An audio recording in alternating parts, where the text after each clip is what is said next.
రెండోది long time నించొని ఉండకుండా ప్రాక్టీస్ చేయాలి. మధ్యలో రెస్ట్ ఉండాలి, లాంగ్ స్టాండింగ్ అవర్స్ లేకుండా.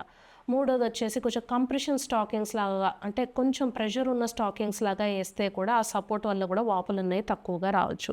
కొంచెం యాక్టివ్ ఉండాలి. రోజు కొంచెం ఎక్సర్సైజ్, వాకింగ్ కానీ ఏమైనా చేస్తూ ఉంటే బాగుంటుంది. వాటర్ ఎక్కువగా తీసుకోవటం, సాల్ట్ తక్కువగా తీసుకోవటం అనేది ప్రాక్టీస్ చేయొచ్చు.